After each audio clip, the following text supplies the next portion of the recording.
Liberalism believes in individualism, as we said earlier, that each one of us is an individual. We have this ray of light, this core, inner core, which is individual. This is a real self. Well, according to the life sciences today, there is no such things. All animals, including humans, are not individuals. They don't have souls. They don't have any essence. They don't have any inner core. They are basically a collection of biochemical algorithms, all kinds of algorithmic systems that build the brain, that build the human beings, the giraffe, the elephant, whatever it is. And if you peel all the layers, all the systems that make up an animal, an organism, like an onion, you peel one layer after the other, one layer after the other, in the end, you won't get an inner core of light or a soul. You will get nothing. There is just nothing left. When you take out all these different biochemical algorithms, nothing is left. There is no individual. Secondly, these algorithms, these biochemical algorithms that make up an organism are not free. There is no such thing as freedom, according to the life sciences. All systems in nature, including these biochemical algorithms, they work according to just two possible principles. Either they are deterministic, or they are random. Perhaps some events on the quantum level insert a certain randomness into the biochemical processes of our brain, of our nervous system, of our body, but that's it. There is the word freedom simply has no meaning in the life sciences of today. Taking these two ideas together, that an organism, including Homo sapiens, which is just another animal, like the chimpanzees and giraffes and so forth, if an organism is just a collection of algorithms, and these algorithms are not free in any sense, this means that at least potentially an external system, an external entity, can understand me perfectly. It just needs to understand all the algorithms that come together to build this machine, this structure. And the crucial thing is, the crucial insight is that even our sensations, even our emotions, even our feelings, liberalism believes above all else in our feelings. How you feel about politics, about art, about sexuality. This is the holy grail of liberalism, our feelings. But now come the life sciences and say feelings are just biochemical algorithms calculating what? Calculating either of two things: probabilities of survival and probabilities of reproduction. That's it. The Homo sapiens, like giraffes, like elephants, they are calculating all the time. All their body is just a calculating machine for calculating probabilities of survival and reproduction. This, again, may sound a bit abstract, so I will give two simple examples. First of all, problems of survival. Let's say you are in a baboon, and you are somewhere in the savannah in Africa, and you see a tree with bananas on it. And you ask yourself, should I go and take these bananas? But you also see that there is a lion nearby. Now, should I or shouldn't I try and get these bananas and risk that while I eat the bananas, the lion will eat me? Now, in order to reach a good answer, what I need to do is to calculate probabilities. And I need to take into account a lot of information in order to do it correctly. I need information about the bananas. How far are they from me? Are there any obstacles on the way? How many bananas? Are they ripe or are they green? It's one thing if there are 20 ripe bananas, and it's another thing if there are just 2 unripe bananas. I also need information about the lion. How far is it? How big is it? Is it asleep? Is it awake? Does it seem hungry? Does it seem satiated? And thirdly, I need a lot of information about myself. How fast can I run? How hungry I am? If I'm on the verge of starvation, if my energy is so low that I may die within a few hours if I don't eat something, then no matter how big the danger is, I should try and get these bananas because otherwise I'll die anyway. If, on the other hand, I just now had a big feast, there is no reason to risk my life for these bananas, even if the danger is relatively small. Now, to reach a good decision means a decision that will enable me to survive, I need to take all that information into account and weigh it together somehow, calculate all the probabilities together. How do I do it as a baboon? I don't take out a piece of paper and pen or a calculator or a computer. I don't have it, and I don't need it, because my entire body is a calculator that was built for millions of years by natural selection to do exactly that. What we call emotions, sensations, feelings are simply biochemical algorithms that take all that information, all these huge amounts of information from outside and inside, and within a split second, reach a certain decision, a certain probability.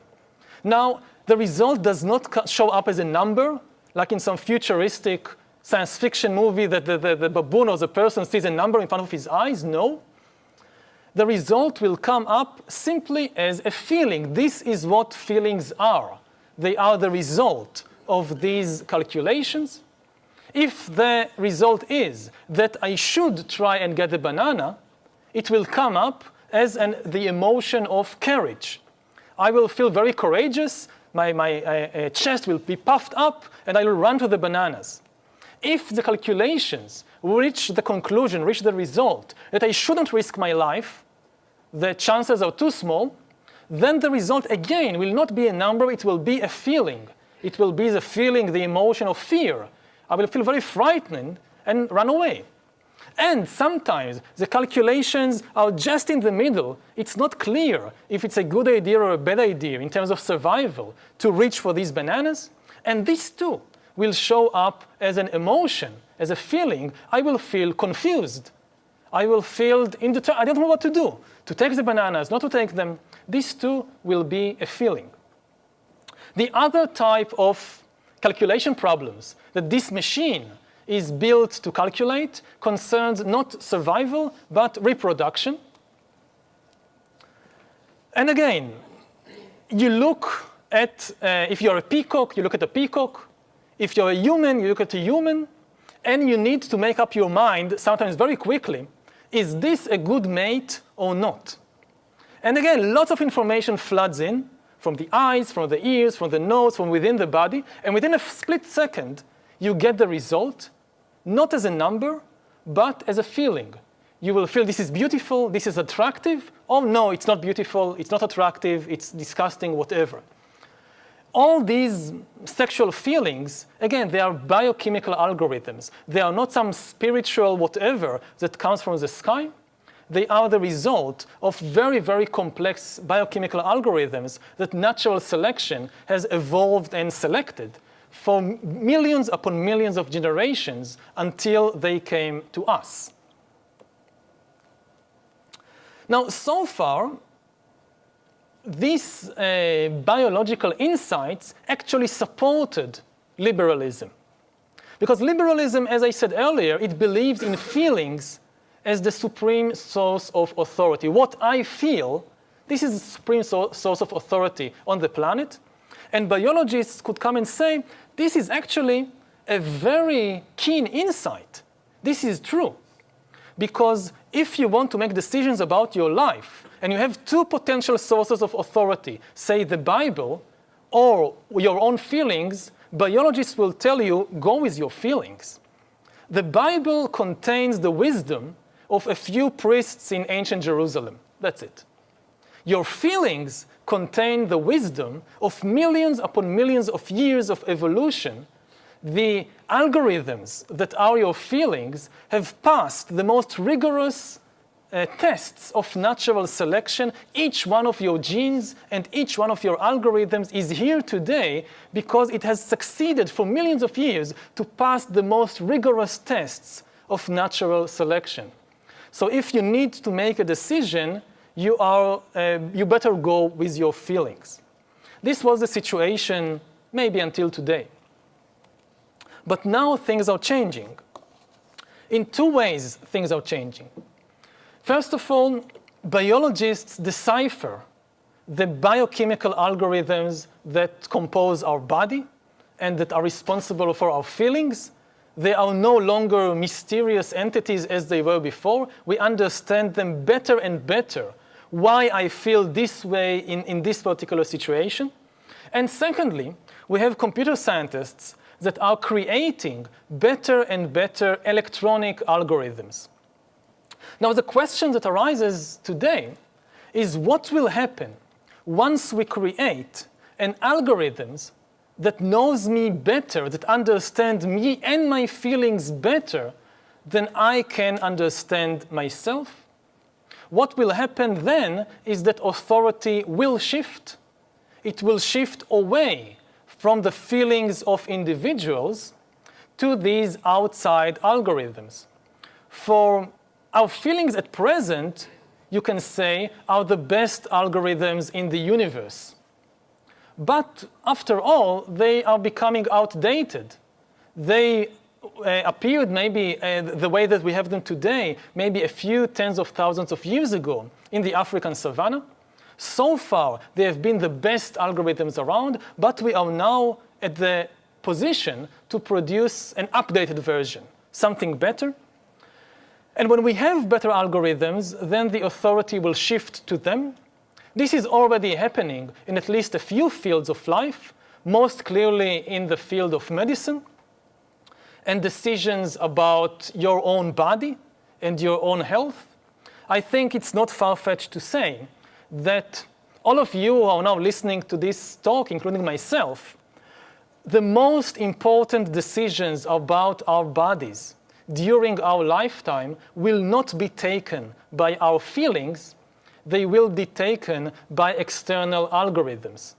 Algorithms that understand our own internal systems and that have statistics about millions upon millions of other humans and therefore can make better predictions and better decisions about our bodies than just my own feelings.